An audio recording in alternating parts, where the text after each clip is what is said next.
Just want to let everybody know we should be live on YouTube right now. So we're just waiting for the mayor, but it's the interest of time. Just wanted to get the go live going. I'm here. Okay. Hi, Mayor. Hi. I'm just going to wait Okay. until 6 o'clock before I call her to order. You bet.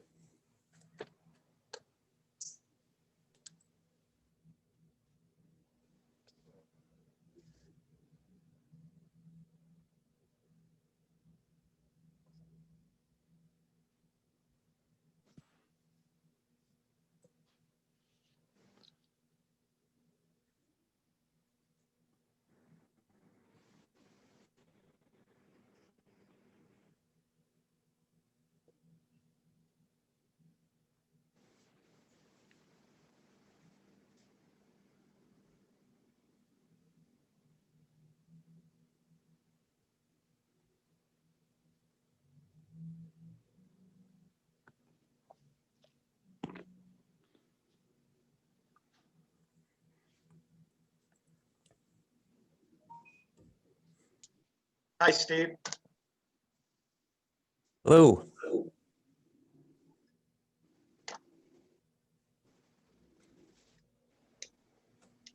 Is it me or does Zoom look different? What do you think? I've got, hopefully it's in a full screen mode here.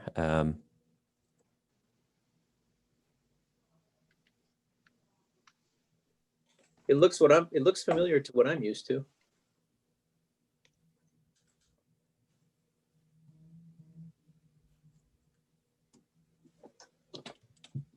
Let's make sure. Oh, mine looks different. That's all right.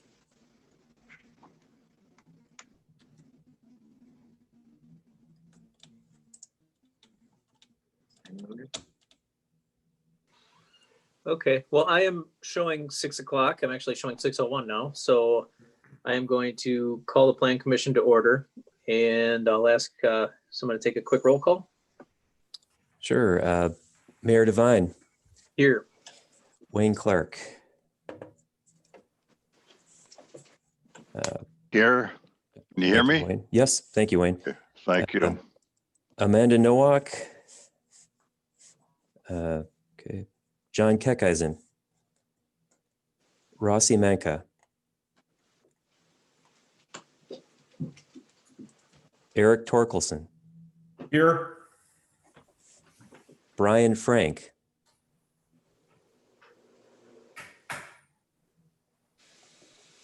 David Rashka. Here. Kathleen Dagenhart.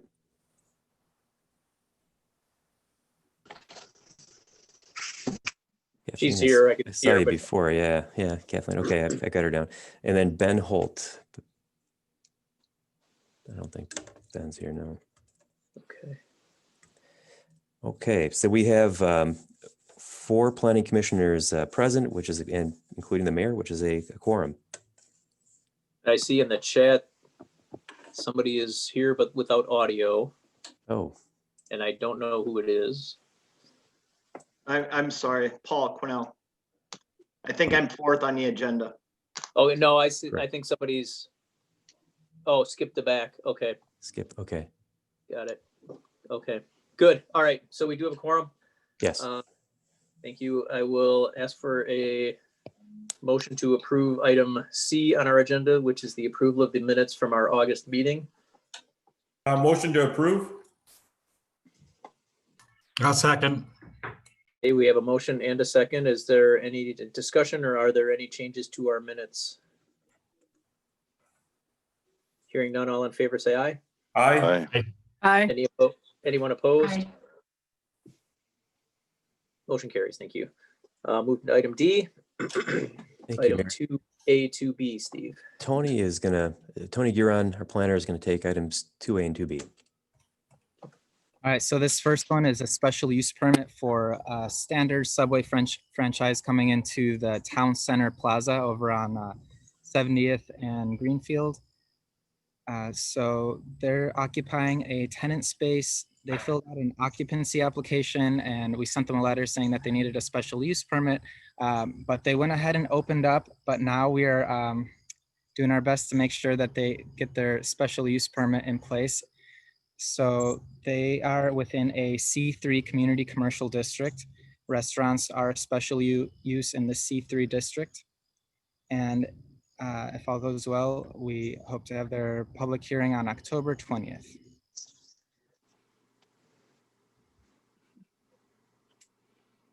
Next slide, please. Sure. So I assume most of you know what a Subway is. They offer subs and salads. They are going to have about 16 tables and 3 to 5 employees. They plan to be open from Monday to Saturday, 8 to 9 p.m. and Sunday, 9 to 9. The applicant owns 6 other Subway restaurants in the area.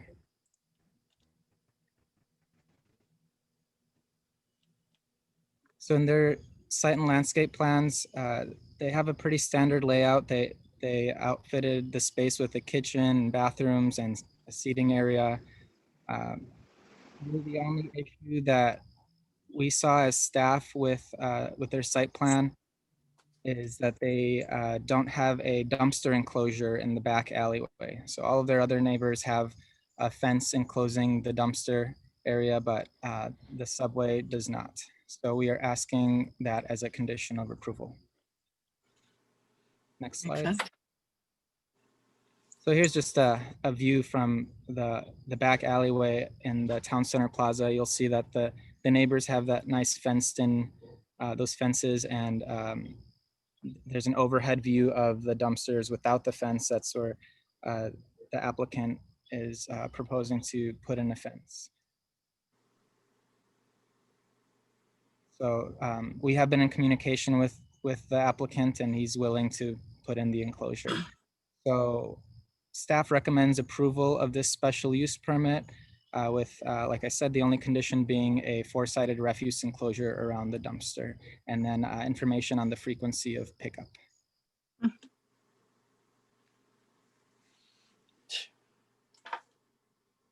Mr. Mayor, Yeah, go ahead, Wayne. thank you. A question. I believe you said that the restaurant is now operating. Is that correct? That's correct. Yes, they went ahead and opened up despite a letter that we sent them asking them to apply for a special use permit. And as soon as we found out, we asked them to go along through the process and fill out a planning application and make sure that we got plan commission approval. Since this owner has other restaurants in the area, you would think you'd be aware of the process within the West Allis community. Why are we going through this exercise if they're already open? Good question. Wayne, it's I guess the formality of the process. It doesn't, just because they opened without proper permits, we still have to follow the typical process, the due process. It may seem like what's the point, but nevertheless, we do need to establish a special use. So restaurants are special uses. We will be drafting a special use resolution, which runs with the property for that specific space, governing the hours of operation, other attributes of the business as a general placeholder. So in other words, as things change over time, if Subway goes away and Jimmy John's wants to move in, they more or less have to abide by the same conditions, or they would have to amend the special use resolution. Also, as part of the special use process, we do a public hearing notice. So we alert all of the property owners in the area, and we want to make sure that they have, that they are aware of the restaurant that's going in around them. Steve, why wouldn't we shut them down until they get through the public hearing on October 20th? If it were something that didn't fit the zoning district at all, and if it were, something that would be, problematic for the surrounding neighborhood or tenants, that would probably be the case. But given the nature of the business and that there's the fact that there had been other restaurants, and there are other restaurants within that town center shopping center. We realized that we shared, that, hey, look, next time you need to apply for a special use first and go through the proper process like we had outlined in the occupancy permit application. But they're basically operating under a conditional occupancy right now, so that if Plan Commission and the council don't approve this use for whatever reason, then they would have to cease operations and leave.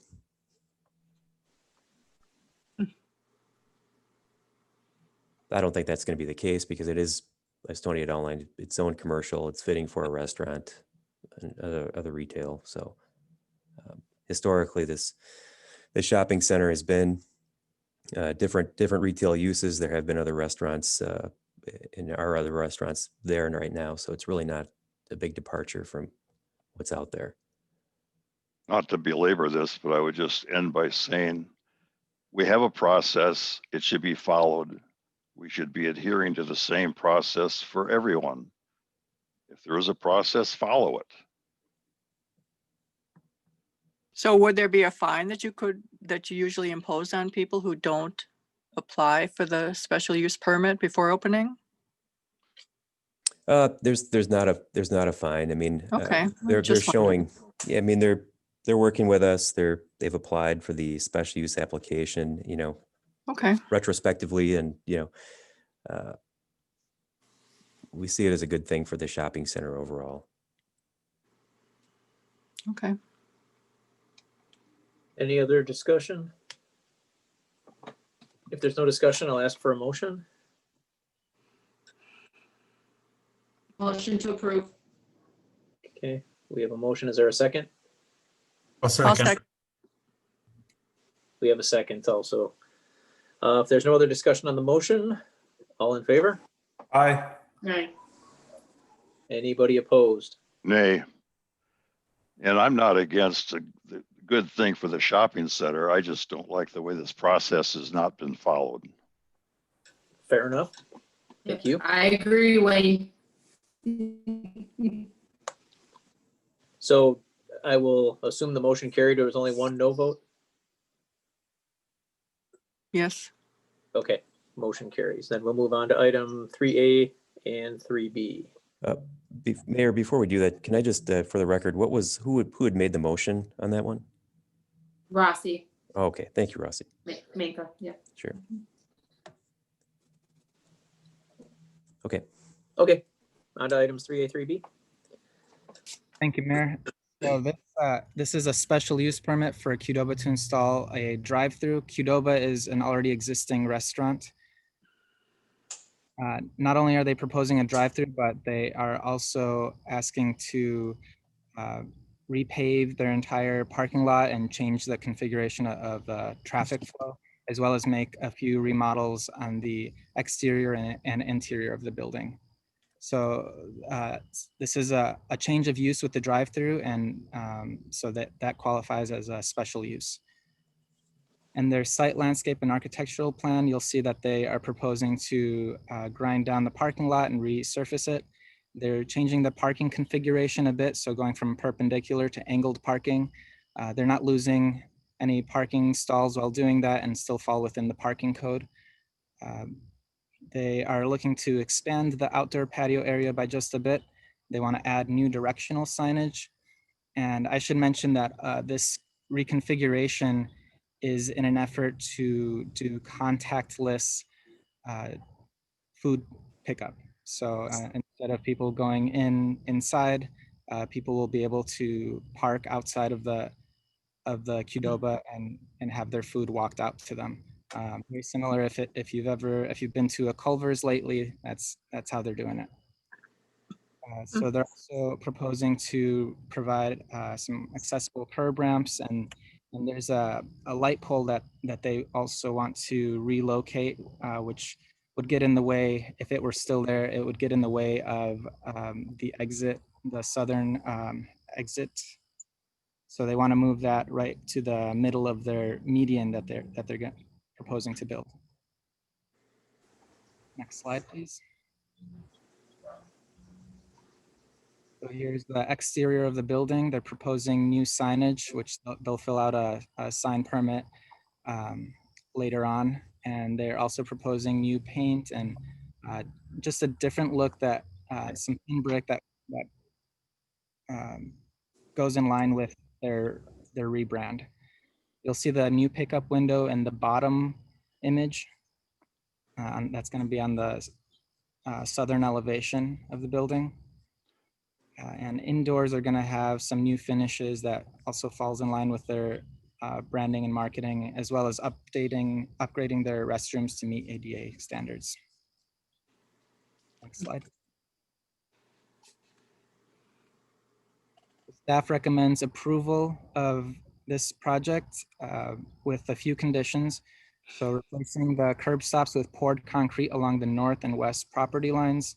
That just gives a nice cleaner look to the parking lot. We are also asking for additional infill landscaping being included with the expanded outdoor patio area and existing landscape islands. So we just noticed it looked kind of bare out there with the landscaping that they have currently. So we just wanted that to be filled in a little more. And we're asking that those landscape species be approved and reviewed by our city forester. And we'd also like to see a confirmation of hours of operation for the store and the drive-through. And lastly, we're asking for Qdoba to complete the city's stormwater checklist since they're adding some more landscaping. Thank you. Mr. Mayor, I'd move approval. Thank you, Tony. Thank you, Wayne. We have a motion to approve. Do we have a second? I'll I would second. second. We have a second. We'll give that one to Eric. I think he was a half a second faster than Kathleen. Oh, geez. Any discussion on the motion? All in favor, say aye. Aye. Anyone opposed? Motion carried. Pick up the pace, Kathleen. I'm sorry, Wayne. Jeez Louise. Then we'll move on to item 4. Thank you, Mayor. Item 4 is a request for an alley vacation.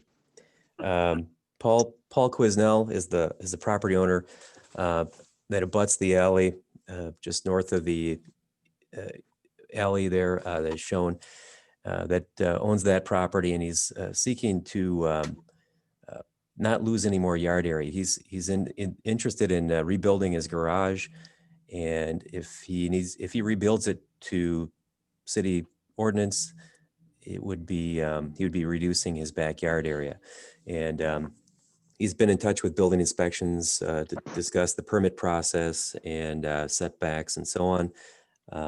Building inspections has advised that he have at least a 7-foot setback from the corner of where that north section of alley and east-west section of alley meet to allow for proper turning radiuses. So while the typical zoning setbacks are 3 foot and 3 foot on each side of the garage and 5 foot from the alley, because this is on a corner, or I guess an intersection of where the two alley segments meet, there needs to be a little bit more space and setback just for the function of that alley. It's the area, the block itself is a traditional West Allis neighborhood block with homes built in the early 20th century, 1910s, 1920s.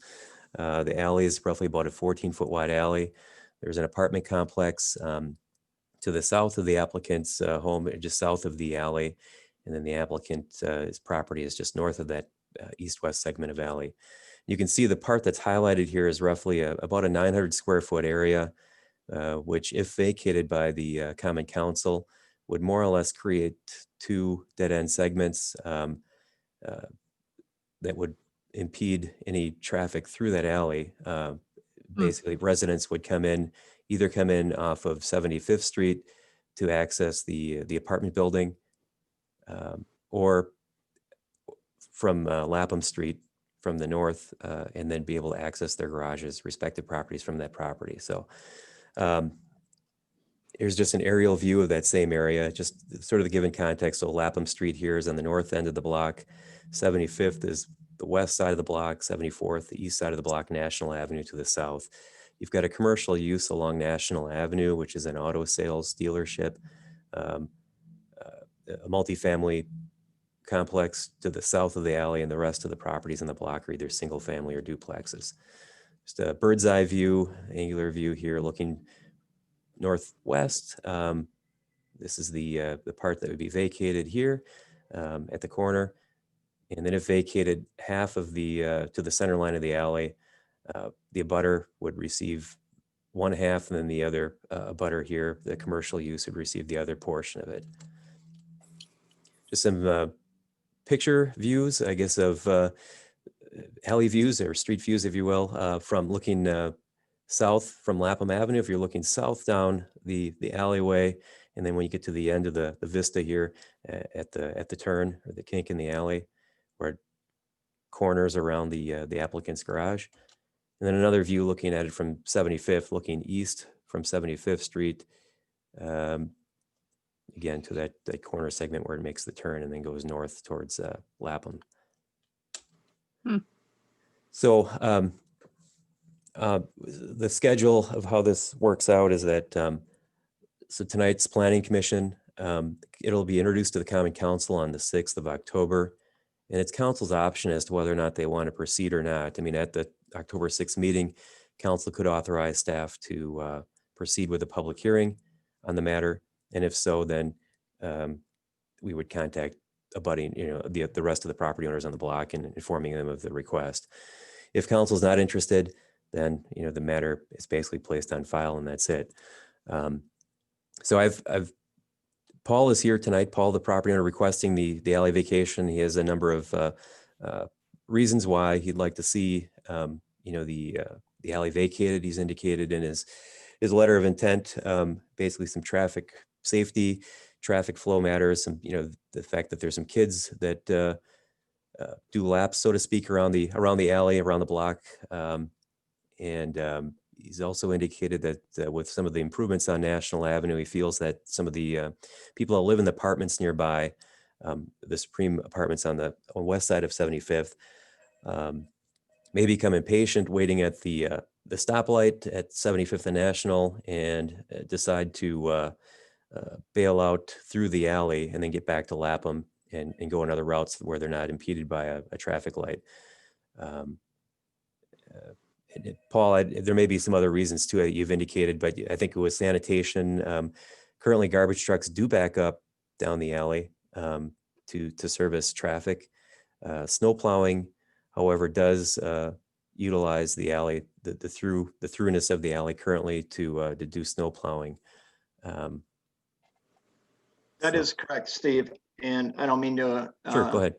interject here. I do have a couple of questions before I continue. Number one, Steve, I'm going to assume everybody here did not see the email that I sent you on 9/2 regarding the 9 facts that I present.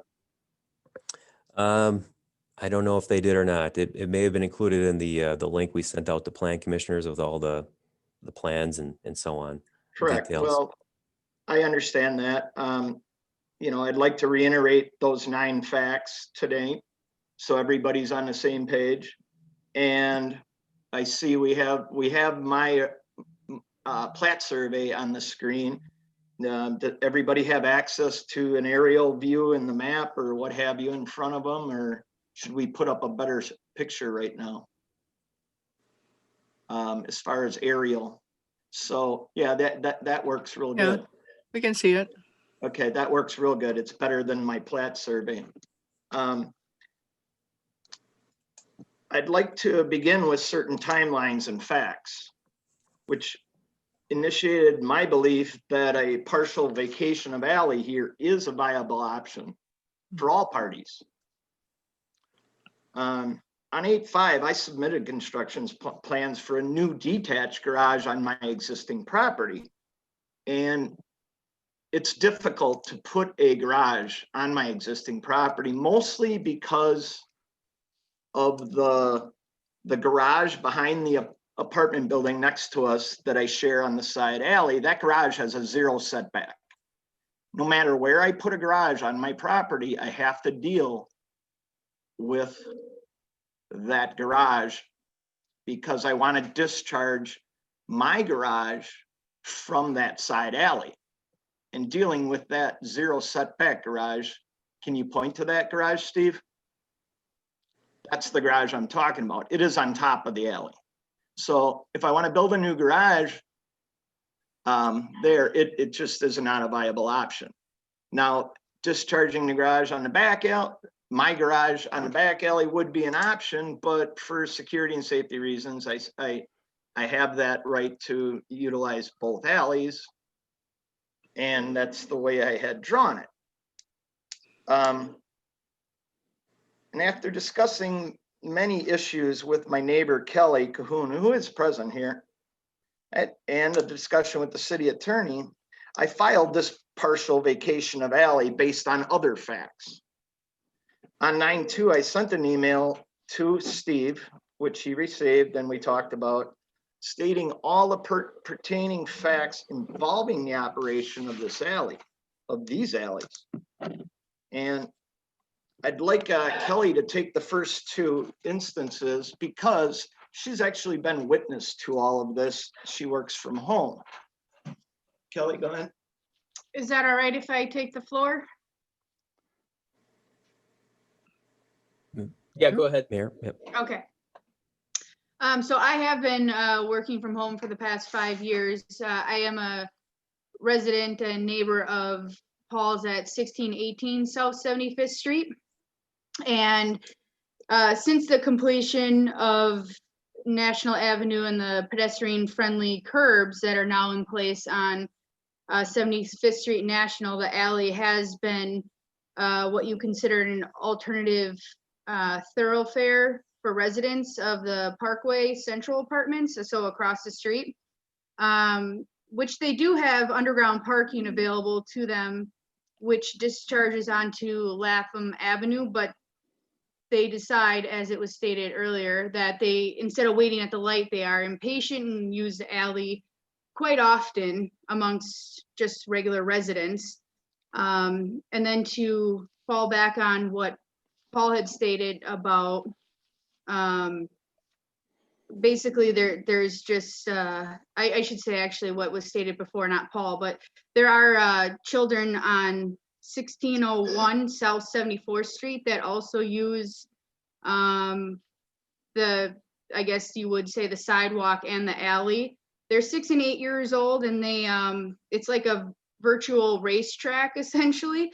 I do have videos of it if you ever wanted to see it, just to show, but it is quite dangerous because I have witnessed several times. It's like a electric motorcycle, and they're very low to the ground and they're flying around the corners. I've seen them almost hit a car coming through the alleyway, and also elderly person off of the sidewalk had to jump out of the way too.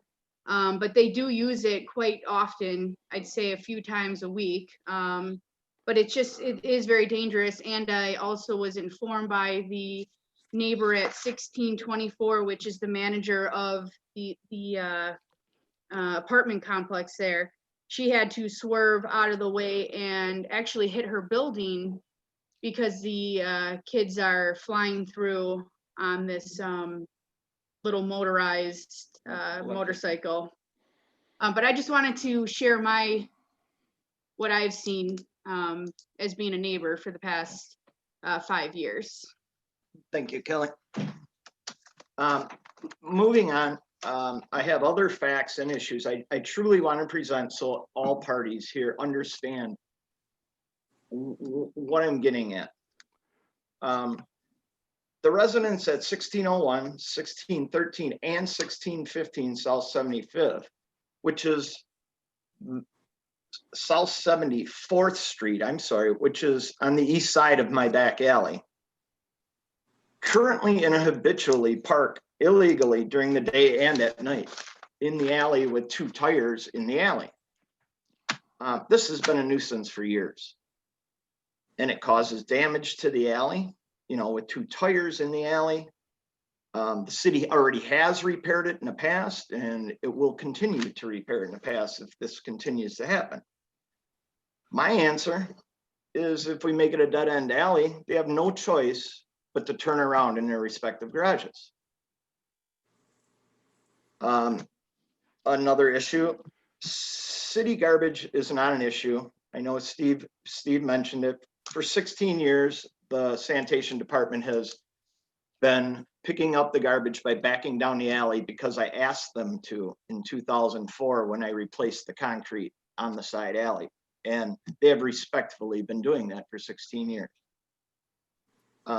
Activity in the side alley with waste management is not an issue. They've ruined my house, 2 incidents. One, they drove over my bush on the southwest corner.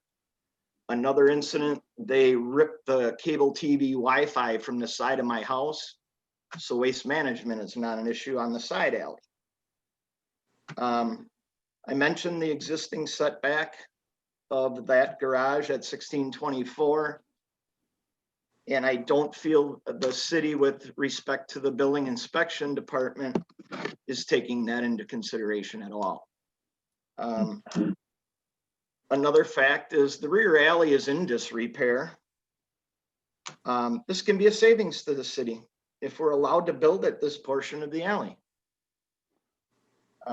Again, another fact would be increased property value for myself and my wife, and an increased tax base for the city.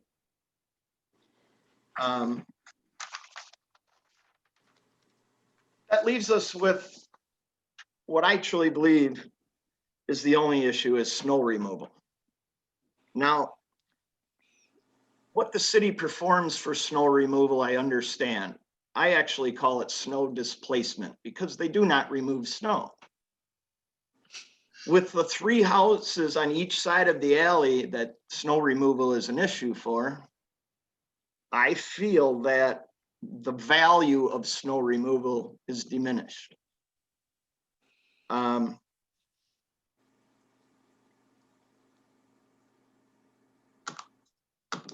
Please let us know if any of this information helps our quest to better manage the alley, the block, and I get it that my possible new garage, you know, is last on the list, and for a lot of reasons, but God forbid one of these children gets injured or worse.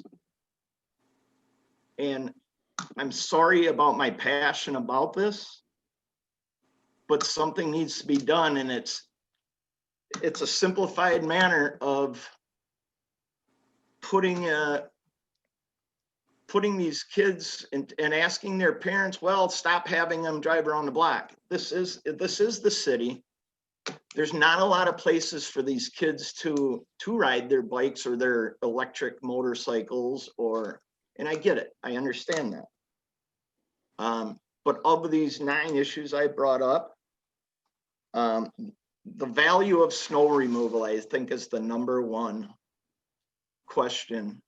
And we're talking about backing a front end loader down an alley with 3 houses. It's not that long of a distance. And again, it is not snow removal. I call it snow dispersal. And I think between all of us, we can come to a conclusion here. Moving forward, I'd like to say, you know, can we all put up the value of what's going on with the residents of the alley? And when the city notifies all owners of the issue here, let's put a proper value with information received from all of the compliant neighbors and the non-compliant neighbors that are parking in the alley. I think there's different values for different owners. Thank you. Thank you, Paul. Thank you. Mr. Mayor, Yep, go ahead, Wayne. thank you. A couple of questions for Steve. Have you talked with Public Works about the snow plowing issue? Yes, Public Works would like to continue. I guess Public Works Engineering don't support the proposed alley vacation. You know, they've indicated that they'd like to maintain the through the way the alley is currently designed, with you know, through from Lapham to 75th, vice versa. they don't see, I guess, a reason at this time to vacate it. You know, they do acknowledge that they do back down the alley with the sanitation trucks, but they do and would like to continue, I guess, snow plowing through the alley versus stopping and then, you know, backing up, you know, with the snow plowing. The vacation, the other point they made is that the vacation would become a permanent obstruction to any possible future access and maintenance operations. And then, you know, in some cases, street and alley vacations are warranted as it serves the public interest. But in this matter, it seems that the alley vacation may not result in a collective public benefit for a majority of the residents and property owners of the affected block. In fact, it may reduce the opportunity to clear snow or displace it, I guess, however you want to interpret that. But so the thing that we kind of talked about was that, you know, we think Board of Appeals might be the more appropriate route for a matter like this. You know, Paul certainly could, you know, can continue, you know, through this process. He's decided to put in the request for alley vacation, and, you know, it's certainly an option available. But the Board of Appeals may be a more appropriate, cost-effective way of just going about and sort of seeing if the City Board of Appeals would be willing to grant him a larger garage with the setbacks he's desiring versus vacating the alley, which becomes much more of a permanent, change that affects more people. Whereas if you weigh the two together, should Board of Appeals grant him a larger garage, Paul gets what he wants, and then the rest of the neighborhood still maintains the through on the alley. So in some respects, it's maybe the greater of the two, better of the two options. Whereas the permanent closure of an alley really limits things in the future should the city require access through there, whether it be for snow plowing or some other unforeseen thing at this point in time. And Steve, my second question is, although if this goes forward, there will be a public hearing. Have you or a member of your department made any preliminary inquiries of the neighbors? Not yet. No, I mean, I think we heard from the next door, one of the next door neighbors this evening, but we haven't inquired yet. So if council wants to schedule a public hearing, that's when we would definitely open it up to the rest of the people on the block, and they would get a notice of the public hearing, and they could all weigh in on what they think in support or against or Thank you. concern. I'm sorry, Steve, can I reiterate about proper value with compliant and non-compliant owners? Yeah, well, I mean, the alley is going to be redone in 2021. So, I mean, the city engineering department's actually planning on redoing that alley. So, I mean, it is in poor shape. It's an older alley. In 2021, they're planning it's either in their design phase or actually, I think, construction phase to redo that alley in 21, where they're going to be installing, catch basins and, stormwater connections as well as new pavement. So to the point of repairs, I mean, it's going to be overhauled pretty significantly in 21. As far as people encroaching into the alley, that's something that, certainly we have people can enforce that with badges, those types of things. I mean, but people often park in the apron areas, on the back sides of their garage if there's room. And if it becomes a problem with passing through for the rest of the neighborhood, I mean, that's certainly something that could be ticketed. And yeah, I've tried that route several times, and it works for one ticket, and then it just doesn't work in the overall aspects. Mr. Mayor, I have move a denial. Okay, we have a motion to deny. Is there a second? I'll second, Kathleen. Okay, there's a motion, a second. Any discussion on the motion? All in favor? Aye. Anybody opposed? Okay, then the motion is to deny the motion to deny is approved. Paul, you want to attend, I think the October 6th council will have a resolution on that agenda, and council will be voting on that resolution as to whether or not they want to proceed with the public hearing or not at that time. And you'd definitely be able to make comments at that meeting in support of your request.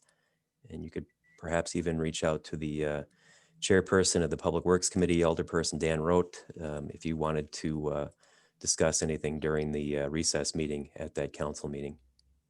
Okay, thank you. All right. I would thank you. suggest too, maybe contacting your 2 alderpersons for the 2nd district and talking to them in advance too.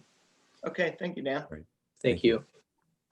Okay, thank you. We will now move on to item 5, which is the appeal for Avant-Garde. Thank you, Mayor. Brent Holmes, the business owner of Avant-Garde, is here with us this evening, along with his design team. I think Skip DeBack is on the line as well. Welcome, guys. They're proposing a appeal. We're calling it, I guess, a sign plan appeal for Avant-Garde. They're relocating from a business just 2 doors down, where they've been for decades, moving just 2 doors east to former Staff One location. It's a mixed, I think, office building with other commercial tenants in it. They're occupying the lower floor, as you see in the photograph here. Former staffing company, they've since moved and relocated. The consideration for Planning Commission this evening is basically two options that are going to be presented here in the next couple of slides, and then also what we're calling, I guess, is signage appeal. The mosaics that they're proposing to put in in some of the windows are arguably more like graphic art than they are commercial signage. So that's the other portion of their appeal, that they're seeking some consideration from the Planning Commission, and we'll go over that in a moment here. So the next slide just shows the I guess pre-existing condition, more or less before Avant-Garde took occupancy of the space. They are actually open for business within the building.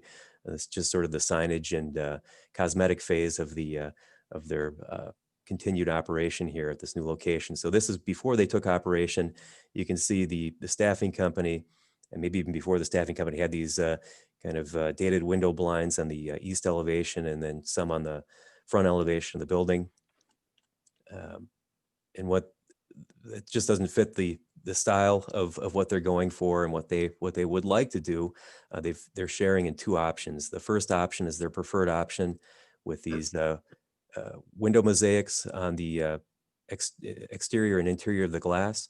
And option 2 is just another version of the same with a little bit smaller mosaic. We could just describe, so in internal operations within this building, basically these are the studios where body piercing and body work takes place. And then the rest of this area is more or less a lobby area, which would continue to be transparent. Through the glass, you'd still be able to see that and have that transaction of you can see in, you can see out. It's just back here where more privacy is needed. There's actually state statutes that do require an operator to provide privacy should their clients require it or ask for it. And so Brent needs to be prepared at, I guess, for any given customer that he takes care of. He wants to make sure that he can provide privacy. And in fact, he just wants to do that right off the bat. So these 7 or so windows on the east side of the building would include both a translucent film, but it would be, you wouldn't be able to see through it. It would allow light emissions through it, but not, you couldn't sit there and stare at someone getting pierced. And then these mosaics would be added as artistic features, just to more or less break up the expanse of the elevation. Quite a bit of storefront windows all around this building on the east and north elevations. On the next slide here, just a closer view of the privacy windows versus the lobby windows. In the lobby area, again, just translucent glass, but with these mosaics. On the front elevation, continuing around the side, again, transparent glass with mosaics on the front facing Greenfield Avenue. The corner side would have a translucent window film with kind of a cutout for the logo and the actual sign name. So we're in support of their requested appeal. The applicant's indicating that the mosaics on the front side of the building could even be installed on the inside of the window, which definitely meets the signage ordinance. But again, these mosaics could arguably be considered artistic and unique in nature versus commercial signage. So that's the other portion of the appeal, and staff is in support of their request. The criteria that the Planning Commission can use from our signage ordinance is indicated in points 1, 2, and 3 here, and we feel that point 2, the number 2 here, the proposed sign is unique and of exceptional design or style so as to enhance the area. And this area is the bid. The Business Improvement District is also in support of their request. So for that reason, we're recommending approval of their appeal, subject to a few conditions here, which Brent is working with us on and in agreement with. So with that, if there's any questions, and Brent and your team, if you guys have any things you'd like to clarify, just feel free. Mr. Mayor, Feel free, go ahead. Yeah, Wayne. Steve, what are they appealing? What did we deny previously? Actually, we didn't deny anything, but we had because it's one of those questions of, is it signage or is it art? And I think it's more on the artistic side than it is the signage side. That's fine. You've clarified it. Thank you. Sure. I'd move approval. I'll second, Kathleen. Thank you. Very fast, Kathleen. Thank you, Wayne. She's on her game. Any discussion on the motion? All in favor? Aye. Aye. Opposed? Motion carries. All right. Thank you all. You guys very much. Thanks, Brent. Hey, Skip. Next up, The school district, Steve Eichmann of the school district is with us this evening. They're requesting, they actually applied for a paving permit. They're going to be milling at Walker School on 119th Street, northwest corner of the city. They're going to be milling about 61,000 square feet of pavement and on the north end of that school, and then replacing it with a new surface coat over the top. And they're going to be restriping it and then adding the parent-child drop-off area also on the north side. You're going to be removing an existing dumpster and dumpster four-sided enclosure, but then replacing that as part of the project as well.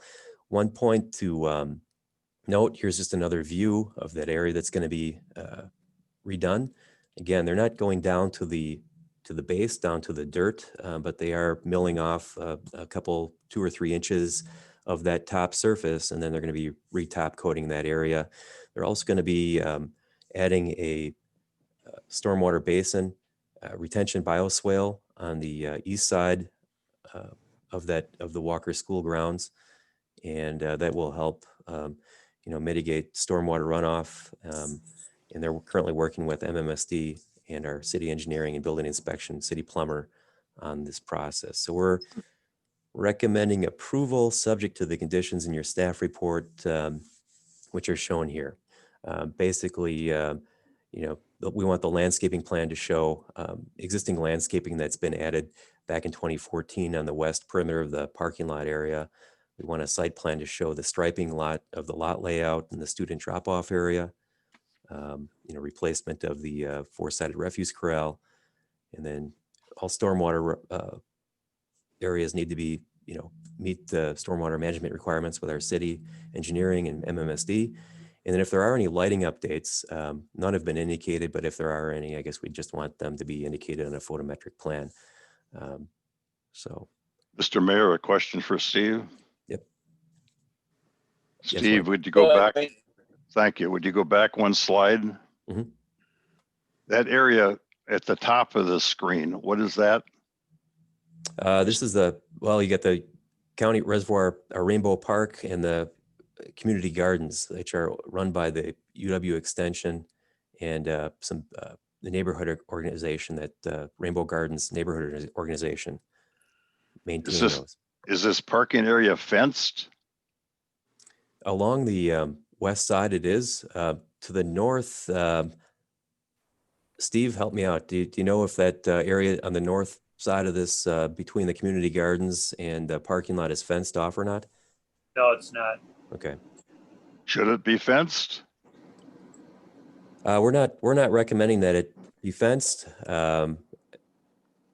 We haven't heard of any problems from either the county parks or UW Extension or the neighborhood association. So we're not recommending any fence at this time. And then to the south, I don't know what direction I'm talking about, the lower part of the screen, Mhm. That dilapidated asphalt, is that can be dealt with at some time? That Some- area right there. In the future, it will be, but not for this go round. All right, thank you. I'd move approval. I just had a question real quick here. Okay, Eric. Go ahead, Eric. Okay, so Steve, what is the status of the plan or layout for the child drop-off area? I saw that was listed in this report. I Yeah, guess a plan was approved in 2014. Right. we're going to put the same plan back in place. And what does I that sent look an like? email with a picture of that today to either today or yesterday to Steve, but it's going to remain unchanged. The only change may be that we're going to put no parking on the part of it, and doesn't say no parking right now. But otherwise, the layout will be exactly the same. Okay. So yeah, I guess for me, like, what does that look like? Because I Sure. can't visualize it. Eric, so what that means, there's actually two lanes. Actually, right now there's a lane coming in and a lane going out. But what happens is that in that previous plan that was approved in 2014, traffic comes in off of 119th Street and then branches out into two lanes here. There's a lane here and a lane here. And then all traffic sort of runs down this way. The left lane can turn left here. The lane that's over here can continue straight and then turn around and come back where it marries back in, and then single file back out again. So basically it's controlled where, basically the parents drop children off here and they're received by the staff, go into the school, and then the parents continue on and back out. And then this would, the child drop-off area, that would be incorporated with this asphalt. I mean, this would all happen at the same time then? Is that how I should understand this? Yes, because we'd be milling off the existing top coat of the parking lot, and so any lines that are there now or any striping would be removed as well. And so once we had the recoating on, then we would restripe it as well. Okay. All right, well, thank you. You're welcome. I knew that. Any other questions?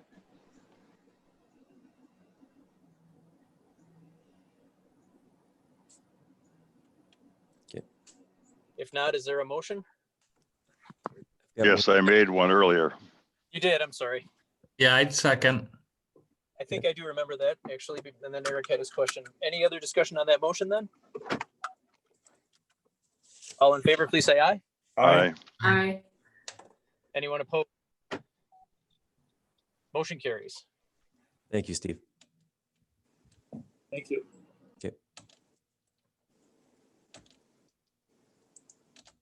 And then we have item 7. Yeah, thank you, It's a Mayor. motion This for is, reconsideration. yeah. So with this item, what it will require procedurally is for a plan commissioner that voted to deny last month to make a motion to reconsider. And then any member of the planning commission, whether you attended last month or not, can second. And then if those two things happen, then we can open up to discuss and vote on the original motion. Thank you, Steve. Sure. Was there somebody that wished to make a motion to reconsider? Motion to reconsider. Okay, is there a second?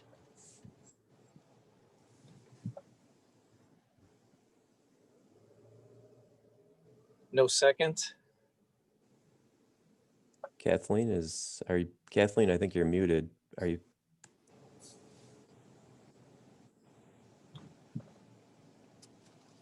Am I on? Now you are. Okay, sorry. I'll second. Okay.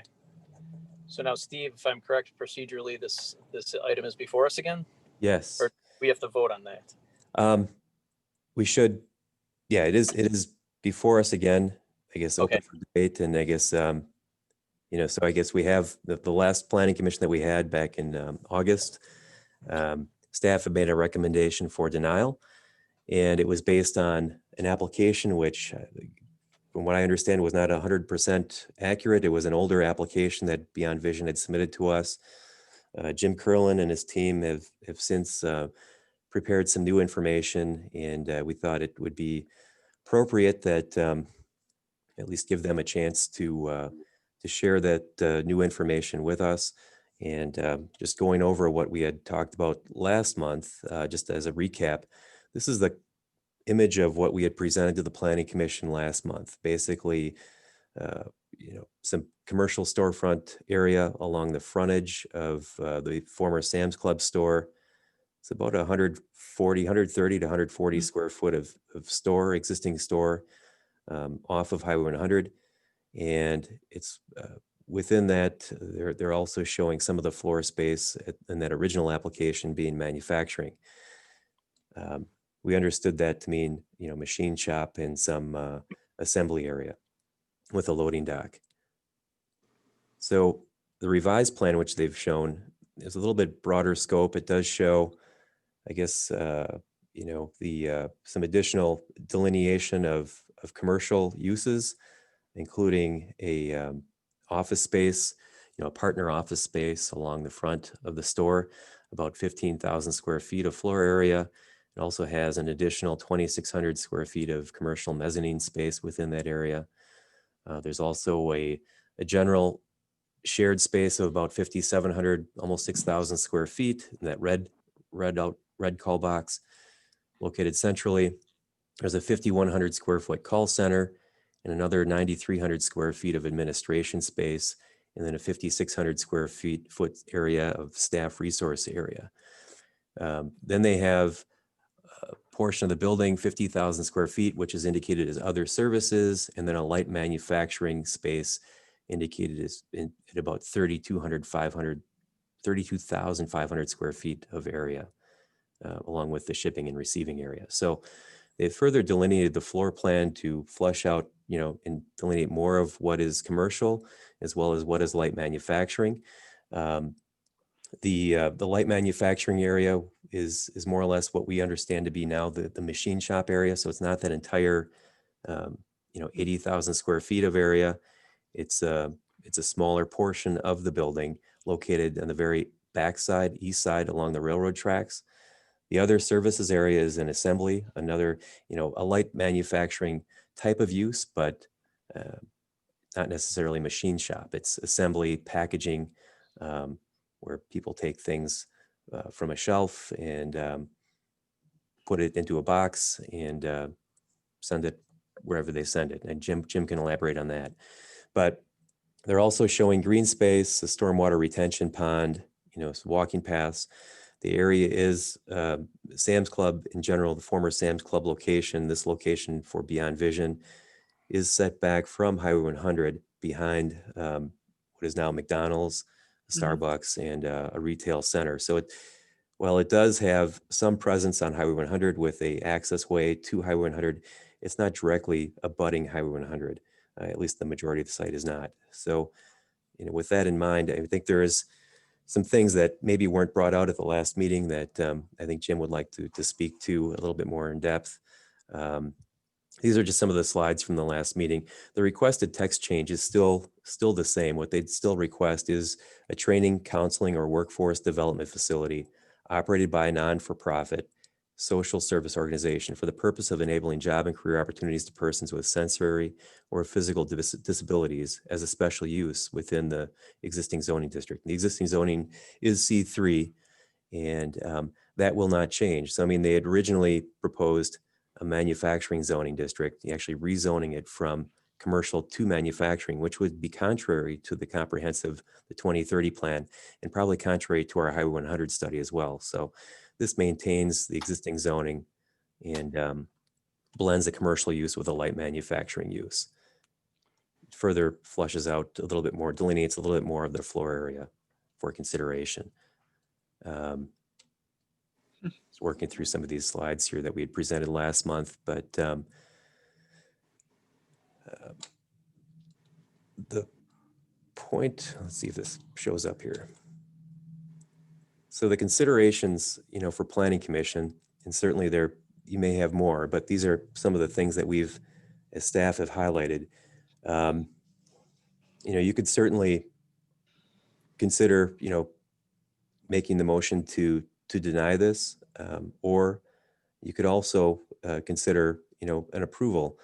But some considerations to think of is that the zoning is the definition that they're proposing is narrowly described.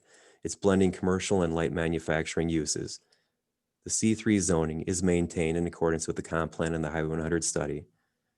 The manufacturing area is not all machine shop area. So there is a blend of some assembly area and some machine shop area, which has been delineated in their updated floor plan. The operations include a mix of commercial and light manufacturing. There's less intensive land use than the previous commercial retail use. I think Jim has some data that he'd like to share with you on that in terms of the number of parking spaces, the amount of landscaping that's being introduced, and the fact that there's public transit and some other things going on here. And then as a special use, should council or planning commission and council vote to approve the ordinance, the zoning ordinance text change, as a special use, the site would come back for site landscaping and architectural plan review before planning commission and council. It'd be a more detailed review of the specific plans. So that's what I have, I guess, to sort of share and with the planning commission. If there are any questions at this point, otherwise, I guess I'd like to turn it over to Jim. Jim can certainly elaborate a bit more on the details of what he sees appropriate, and what he'd like to share with you, just to clarify from the last meeting. Yeah, thanks, Steve. Can you hear me okay? Yeah. Yeah, so I don't know, Alderman Haas, if you would like to comment first or we Sure. Yeah. Yeah. Well, thank you. And hi everybody. I'm for those of you who don't know me, I'm Kevin Haas and I'm the alderman for the district. And my concern as alderman is that we have an ordinance that's narrowly tailored to allow just entities like Beyond Vision in this area. So what I'm getting at here is what we don't want, and I would submit to the rest of the commission, is that we don't want another manufacturing facility to move in at some point and create a concrete plant or a drop forge. Those are two things that we have that are very noxious manufacturing uses in our city. This ordinance that's before the commission here, the proposed ordinance, is very narrowly tailored to allow only not-for-profit organizations involved in training, counseling, workforce development for persons with sensory and physical disabilities. That's what Beyond Vision is. So it's narrowly tailored for Beyond Vision. We're not going to have any type of noxious manufacturing that is going to be going on. And the manufacturing portion abuts, as Steve had indicated, railroad tracks on the east end. And there are no homes in this area at all. And in fact, the traffic flow would be the only difference. And well, traffic would be less with Beyond Vision than with the prior Sam's Club traffic counts. And so really, here's the thing that we have to ask ourselves is, what's the end game here? Is if we don't allow Beyond Vision to move in, who owns the property and wants to make use of the property and wants to serve the community and serve persons with disabilities, and they do great work. If we don't allow them, then then what?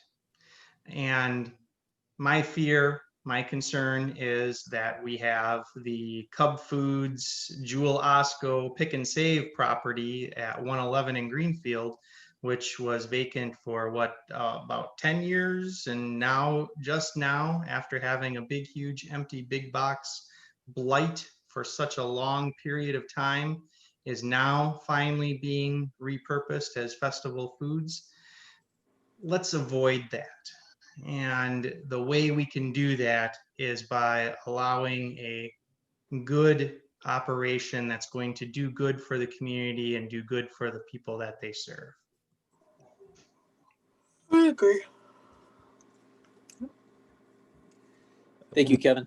To that, the city, we are open to the idea of adapting our zoning ordinance to perhaps fit a little bit more dynamic mix of commercial and light industrial uses. It is something that is being considered by a number of communities, across the nation. But so it is a consideration that I don't think was brought out the last meeting, but we're looking at that.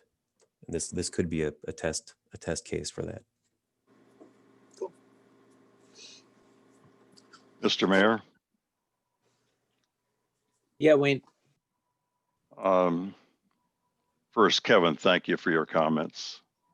The Highway 100 corridor, the entire Common Council and other segments of the city leadership have designated that as an important entry area and thoroughfare for our city. And as such, the city has specific requirements. I am of the mind to make a motion to deny, recognizing that the denial can move on as it will move on to the city council, and the city council, our 10 leaders, will make a decision on this matter. In fact, I will make a motion to deny. I wouldn't. Okay, there is a motion. Does anyone want to second that? I would second the motion to deny. Okay. Jim, I just want to give you a second to, you can speak to the motion, which is before us, but if you want to just quickly add or elaborate a little bit on what Alderman Haas had said. Yeah, I'd love to. Thank you, Mr. Mayor, and thank you, Planning Commission members, for reconsidering our request. Thank you, Steve, for helping with this, and thank you, Alderman Haas, for your comments and support. So as the Planning Commission members, you represent the voice of the citizens of West Allis, and you volunteer your time, and that's an important voice. You help ensure that development of West Allis is good for the city and good for the citizens. So thank you for your help in that matter. As you know, West Allis is a pretty clever marketing theme called Why West Allis. And I'd like to begin with that theme and why West Allis? Why do we want to be in West Allis? So our vision statement, I'd like to just begin to answer that question by telling you a little bit more about Beyond Vision. Our vision statement is to enrich the lives of Americans who are blind through the dignity of work valued by customers and the community. So our value our value to the community is actually baked right into our vision statement. And so Beyond Vision is really not about making widgets and selling them. We really are about providing value-added services to our customers in order to create workforce development, jobs training, career paths for this group of people who has tremendous, they're very disenfranchised from jobs. So, to put it in the current context, we're all concerned about the high unemployment rate right now caused by COVID. I looked it up today. It's at 8.5% in Wisconsin, down from a peak of about 15%. And, we should be concerned about that. It's bad, but we want to be back down in the record low levels pre-COVID, right? So now just imagine that you all are part of subgroup of society called people who are blind that are facing a 70% unemployment rate, 70. So, and this is a very sticky and stubborn statistics. It's really hard for people with vision loss that are either legally or totally blind to get a job, to have employment, and to have the independence of employment. So by comparison, the Great Depression reached about 25 to 30% unemployment. It changed, right? It changed the course of history for America. So imagine being part of this group of that's 70% unemployed, and that's working age adults that are legally blind or totally blind. So we're not about making widgets, we're about making jobs and careers and workforce development and training. And we do that by providing these value-added services, those services including a call center. We do distribution. We have, as Steve mentioned, some light assembly. By the way, the light blue area includes, that is our machine shop and our light assembly. The rest, the larger dark blue area, is really all the other things such as packaging or labeling. It's really, in fact, I argued that it wasn't even manufacturing. It's, you know, it's taking something out of a box and putting it in another box. Not all that different from what happens every day at Sam's Club or some other retailer. So anyhow, we do provide those services. That's how we create the jobs. And part of that is a very small amount of CNC machining operation. It's less than, presently less than 5,000 square feet of our operation. So why this location? The short answer is public transportation.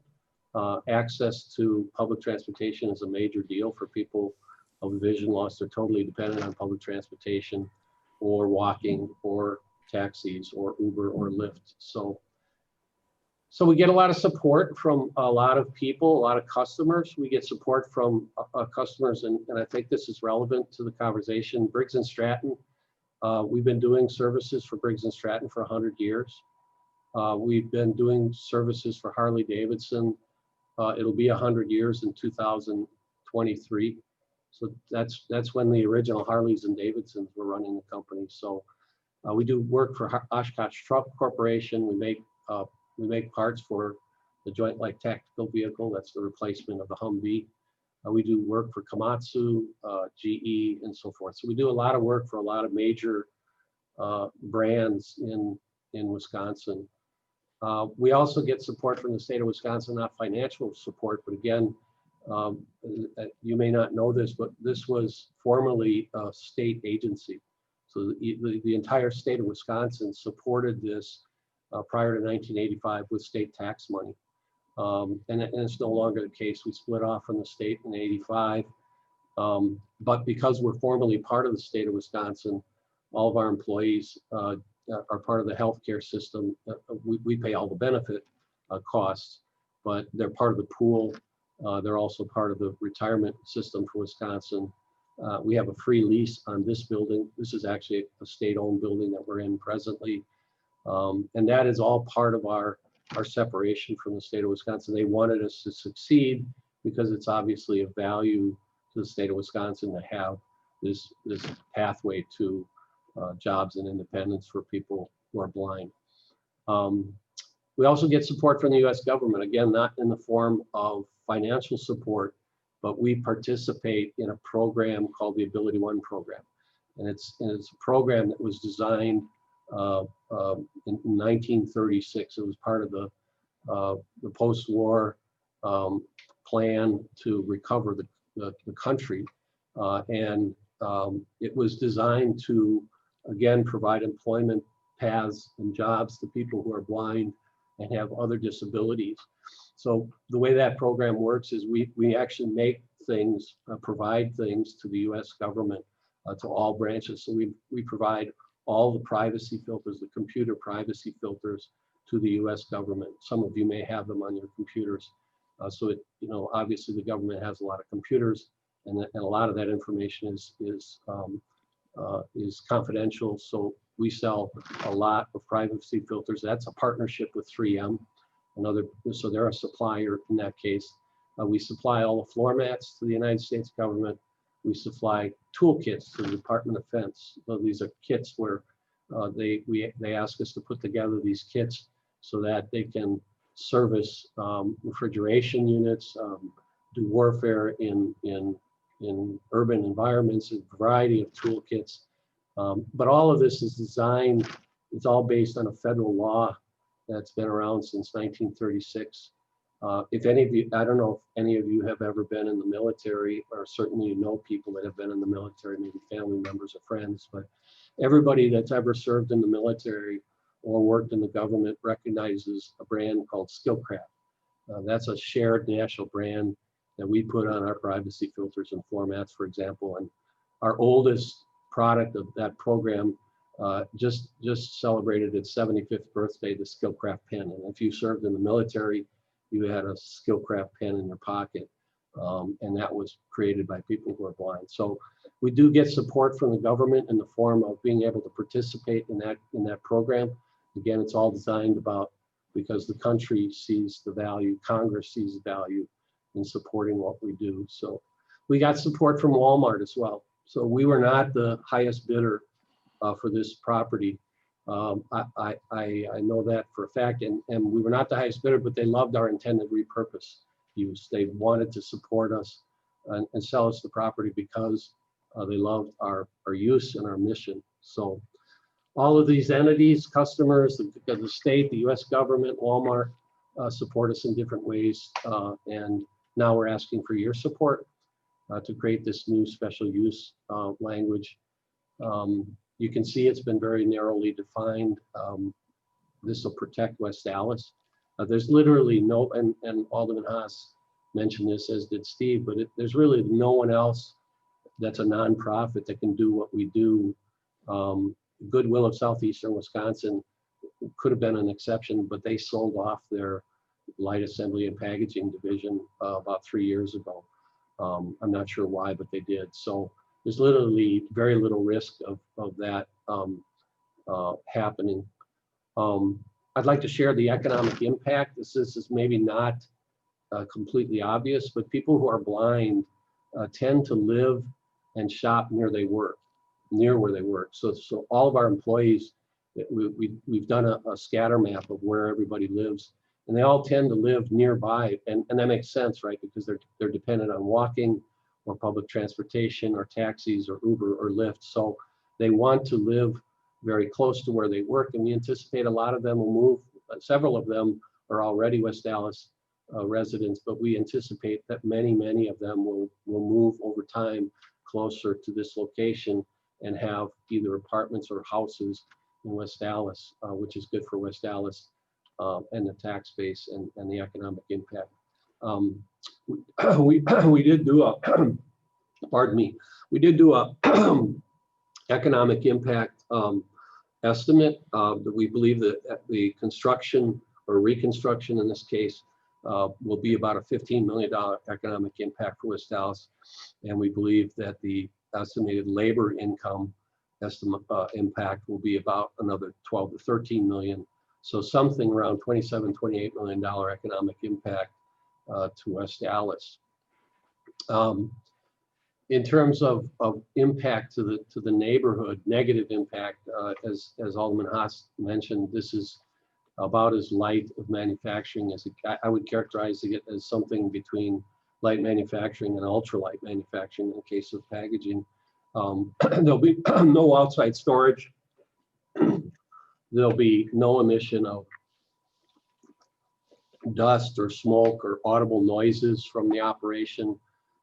We will have on-site parking for users and visitors that'll be adequate and per code, but we want to turn the majority of the asphalt desert in front of this facility to green space, both to help with stormwater, but also to beautify West Dallas. The most visible part of the building is through the entrance, which is essentially the other side of Highway 100 is Lapham Street, and the continuation of it is the driveway into the property, and that's why we decided to put green space in that space. And then also we're showing a water retention pond for stormwater retention, which I know you're interested in. There's also a walking path around that is anticipated. That would be a walking path and scent garden. And our intention is actually to open that up to the community of West Allis, that they can use it as well as our employees. Again, we want to be a partner with West Allis, and we want to help be a vital asset to West Allis, and that's part of our plan. So we did want to, the last time there was a discussion about possible truck impact. We actually contacted Walmart, and comparable semi-truck impact is roughly half of that of what Sam's Club was. So we only have 5 semi-trucks per day on average that either pick up or deliver, whereas the typical Sam's Club environment has about double that. We'll only have a very small fraction, and I know that, and I'm emphasizing this because I know traffic on Highway 100 is an overarching challenge for West Allis, as was mentioned by the people you hired to do the zoning analysis. And so that was sort of an overarching part of their plan for the rezoning and the long-term plan. And the car traffic is about 5% of that of what it was at Sam's Club or would be for a similar retailer. So again, because the majority of our employees use public transportation, and we only have 32 cars right now a day, and that includes visitors and so forth. So much smaller impact than a retailer would be to the traffic issue on Highway 100. It's also notable that most of those cars arriving in the morning will be pre-rush hour, so they won't be contributing to that part of the traffic problem. The landscaping, just to add some emphasis there, we want to turn as much of the parking lot in the green space. We'll of course do the parking per code requirement and so forth. So, and I think I mentioned the walking path is also going to be a scent garden, so that the idea is that the employees and neighbors alike, whether they're sighted or blind or visually impaired, can enjoy that space. So exterior facade, obviously this would have to go through approval, but it's our intention. You've already approved our signage plan, and I hope you agreed that was good looking. We also plan to repaint the exterior of the building to freshen it up.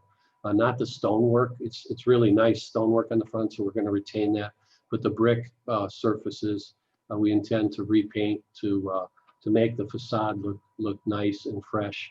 Again, to make sure that we're helping to beautify West Allis, not the other way around by an empty big box. So, I just would suggest to you that we're part of the glue that holds society together, and we're here to help society and help West Allis. Vision loss is perhaps one of the most devastating things that can happen to you, aside from getting cancer or heart attack and dying. So it's a big deal, and these folks don't want a handout. Every one of the people that we hire, we're turning tax takers into tax makers, and so they're all paying employment taxes, and they're all using their dollars to purchase, and a lot of those dollars will be going into West Allis. That's where a lot of the labor economic impact comes from. In terms of jobs, we currently provide a little under 100 jobs, and we plan to grow employment by 200 to 300 or more jobs over the next several years. Again, all of that comes back into West Allis and helps West Allis. And yeah, so that's my pitch. And so why West Allis? I here's one reason why: because they care, and I'll help write the PR story about why West Allis, because they care. Because I think this would be one way that West Allis would demonstrate that the way they care. So thanks for listening. I appreciate your time. I just wanted to add some texture and additional information about our request. So Thanks, Jim. Mr. Mayor, Yeah, Wayne. a question for Jim, and I would like to go on record. I care also. Is Beyond Vision a tax-paying entity? We are not. Presently, we're in a state-owned facility, so we don't pay taxes, but we are a nonprofit. So, you know, by law, we don't pay property taxes and we don't pay income taxes. We do there's a special form, a 990 tax return form. So we have to do a tax return every year. But essentially the way nonprofits work is, you know, we have no deep pockets behind us, but we also don't pay taxes, and that's because of what we do. So we don't pay taxes like a normal for-profit business would, but we also have to earn every nickel of everything we do. I mean, including paying our wages and the light bill and buying equipment and it takes, you might imagine, Mr. Clark, that it takes a lot of support and technology, special computer programs that allow people who are blind to be able to do what you and I can do on a computer. All of that costs a lot of money, so we have to do all that ourselves, and that's what we do. We would really be more accurately characterized as a social enterprise because we don't, like most nonprofits, are completely dependent on donations and grants and things like that. Whereas we do some grant writing, we do some events, as does West Allis, for example, at your gala. We do an event, it's called Shot in the Dark. It's a golf in the dark event. So we do some of that, but it only represents about 1% of our budget. It's an important 1%. It helps us be able to pay. By the way, all the jobs are competitive jobs. We're not paying sub-minimum wage. These are competitive paid jobs. They got, as I mentioned, access to really excellent benefits. And these are career pathways. It's not a dead-end job. We help people who are blind. Either we have this analogy or metaphor, we call it ourselves a runway. We're a place to land and a place to take off in your career. So that's what we do. And we even help people if they want to go work at Briggs & Stratton or Harley Davidson or wherever. We will help people. So we're very unusual that way. We'll help employees go get a career somewhere else if that's what they choose to do. So, well, I'm sorry about the long answer to your short question, but yeah, no, we're not a tax-paying entity. Thank you, Mr. Mayor. Follow-up question. Thank you. Yep, go ahead. Thank you. You, along with Alderman Haas, are right in the midst of grappling with the financial issues relative to the city of West Allis. And I've been in many meetings where the topic of our losing tax base becomes front and center. There's a conversation almost every meeting I go to about that subject. And I'm just concerned about losing another large piece of property off the tax rolls. But having said that, I've already made the motion to deny. And Mayor Devine, if I may. Yeah, go ahead, Kevin. Just remember the motion is before us too. Yeah, and I think to bring more of this out and to answer Mr. Clark's question and Mr. Curlin had indicated in the past, while keeping in mind that this can no way be a quid pro quo, and in fact, I even hesitate to have a discussion on this issue in the same conversation, but because it does, there is a concern that Beyond Vision has offered to pay a pilot, a payment in lieu of taxes.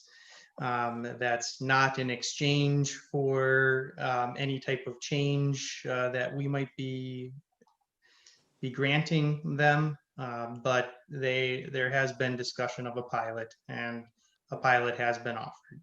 Yeah, and if I can add texture to that. So, pilots are, for those that are not as familiar, I've sort of gotten in my associate's degree in pilots through this process. So they really are a voluntary payment in lieu of taxes to recognize the fact that the community and our intention and the offer we made last year was to make the city whole, pay 100% of the city's portion of the tax revenue, to recognize the fact that, you know, while we are a nonprofit and therefore by law not required to pay taxes, but we also want to recognize that, you know, the city provides valuable services, and God forbid we, you know, if we ever had a fire, we want the fire department to show up, and you know, we want the streets to be plowed and support our portion of that. We want, God forbid, if we need the police or the paramedics to show up, and you know, we want to recognize that those are services provided by the city, and so it's part of our plan. It was already out there, so I don't think it's you know, it's not that there's no sense of quid pro quo here, because we already talked about that last year, and that would be our intention, is to make, you know, pay 100% of what the city's portion would be, and keep the city whole. And just to bring things back kind of towards to the role of the plan commission, you know, some of that stuff is important in the consideration, but that's more of a common council discussion as opposed to a plan commission discussion. Mayor Devine, may I add a couple comments? Yeah, go ahead. Okay. Well, about 8 to 10 years ago, I actually had an opportunity to go and tour Beyond Vision on, I think that was like 53rd and State. I was very impressed with the operations. I learned a lot about blindness, the different degrees of blindness, had an opportunity to see the staff working. When I was there, I think Beyond Vision was partnering with UW-Madison and working on building some just-in-time procedures, and I think building like some fixtures for Briggs and Stratton for putting the labels on, I think, on the top of the engine covers. So I am definitely very cognizant of like the value of like work and the dignity of work, and understand that the clear value of this, the 70% that's of unemployed for people who are in this category of blind who are blind or have some visual impairment. But you know, I guess first of all, like to second kind of a comment by Wayne, my concern is, yes, about, you know, are we losing a tax base in the city? And that's something that's very important. The one thing that where I will leave this, a comment that I would just like to leave for this group, is that I would encourage the Common Council to actually go for a tour of Beyond Vision. I think that could maybe answer some, you know, additional questions, and, you know, maybe have an opportunity to see a little bit of the manufacturing operations. I think when I was there, I saw some, you know, CNC machines and some sub-assembly areas. So those are my comments. Thank you, Eric. Yep. Mayor, if I may. Yeah, I'm sorry, who's this? Dave. Yeah, go ahead, Dave. Steve, and I think we kind of hashed through this last time when this was presented, but I guess just for clarity, can you help us understand why this is being requested? Is it so, because if I'm understanding it correctly, this is zone C3, but the training would be a special use that would be allowed, correct? Is it, I guess, could you just clarify why the zoning change, why the change in the language would be required, or why this wouldn't fit under a current special use? Right. I mean, so the training is, you're absolutely correct. The training is a permitted or a special use under the existing C3 zoning. It's the light manufacturing component that is not permitted at all within the C3 zoning district. So what Beyond Vision is requesting is yes, they are requesting training, counseling, and or workforce development facilities. So a workforce development facility is where they are introducing the topic of light manufacturing into the C3 district, and that's what's up. That's what's different than the way the zoning ordinance is currently worded. That's what they're hoping council ultimately will accept, is the zoning ordinance to allow training counseling or workforce development facilities, basically light manufacturing facility component for this specific organization, the non-profit social service organization. So that's their hope by narrowly describing it, that it will create an exception, kind of a narrow channel for the likelihood of this happening repeatedly, in other C3 districts is going to be very slim because it's being tailored for a relatively narrow group of organizations per the definition that they're asking for. Okay, thanks for the clarification. Sure. We would still have to go through the application process, even if the ordinance language was added, right? We would still have to go through the. Yeah, you'd come through another, so the planning commission would have another chance to, if council votes to approve the ordinance change, then Beyond Vision would be applying for a special use permit and a site landscaping architectural review, and we'd see it again in the future once Jim gets his architect to draft plans and show us the changes to the site and building. Okay, we have a motion, still have a motion in front of us to deny in a second. So is there any other discussion? If not, make sure you're all unmuted, and all in favor of the motion to deny, please say aye. Aye. And if anyone's opposed to the motion to deny, please say no. No. So I'm gonna say, is that about a 4-1? That is correct. Okay, so the motion to deny passes. Okay, and then that is our last item this evening. Yes, Mayor, just in follow-up with this, so, with the motion, the Planning Commission's motion, we will be forwarding this to the Common Council on October 6th, and before the council to make the decision. Yes, thank you. And thanks everybody for your information and discussion, and Jim, thank you. Thank you. Yes, sir. Thank you. Thank you. Thank you. Then if there's nothing else to come before us, I'll ask for a motion. So to adjourn. moved. There's a motion. That was a motion. Is there a second? Sure. Second. You're gonna second your own motion? Yeah, Fleeting? Right. We have a second. All in favor of adjourning? Aye. Aye. All right. Anyone opposed? All right, we are adjourned. Thanks everybody for your time. Thank you. Thank you, Dan. Good night. Jim, thank you for your presentation. Thanks for listening. Thank you.